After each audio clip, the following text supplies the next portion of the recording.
യുഎഇയിൽ മഴക്കെടുതിയിൽ മരണം 4 3 ഫിലിപ്പീൻ സ്വദേശികളുടെ മൃതദേഹം കൂടി ഇന്ന് കണ്ടെത്തി. ഇതിൽ 2 പേരെ വെള്ളത്തിൽ കുടുങ്ങിയ കാറിൽ ശ്വാസം മുട്ടി മരിച്ച നിലയിലാണ് കണ്ടെത്തിയത്. രാജ്യത്തിന്റെ വിവിധ ഭാഗങ്ങളിൽ ഇപ്പോഴും വെള്ളക്കെട്ട് തുടരുകയാണ്. എസ് രഞ്ജിത്താണ് വിശദാംശങ്ങളുമായി ചേരുന്നത്. രഞ്ജിത്ത്, മരണസംഖ്യ ഇപ്പോൾ 4 ഉയർന്നിരിക്കുകയാണ്. വലിയ രീതിയിലുള്ള ബുദ്ധിമുട്ടാണ് യുഎഇയിൽ വെള്ളക്കെട്ട് കാരണവും ഉണ്ടാകുന്നത്. എന്താണ് വിശദാംശങ്ങൾ? യു എയിൽ മഴയ്ക്ക് പൂർണ്ണമായും ശമനമുണ്ടായിട്ടുണ്ട് എങ്കിലും ഈ മഴക്കെടുതി മൂലമുള്ള ഈ ദുരിതങ്ങൾ ഇപ്പോഴും തുടരുകയാണ്. ജനജീവിതം ഇപ്പോഴും സാധാരണ നിലയിലേക്ക് വന്നിട്ടില്ല.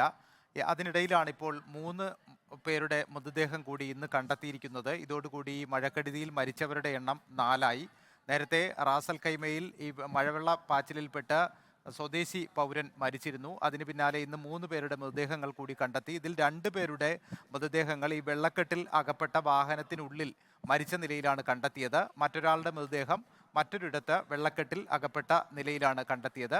അത്തരത്തിൽ ഔദ്യോഗിക സ്ഥിരീകരണ പ്രകാരം ഇപ്പോൾ മരണം 4 ആയിരിക്കുന്നു. അതേസമയം കഴിഞ്ഞ ദിവസങ്ങളിൽ ഈ ഷാർജയിൽ വൈദ്യുതാഘാതം ഏറ്റ് 2 പേർ മരിച്ചു എന്ന തരത്തിൽ സമൂഹ മാധ്യമങ്ങളിലടക്കം വാർത്തകൾ വന്നിരുന്നു. എന്നാൽ ഇപ്പോൾ അത് ഷാർജ പോലീസ് അത് നിഷേധിച്ചിരിക്കുകയാണ്.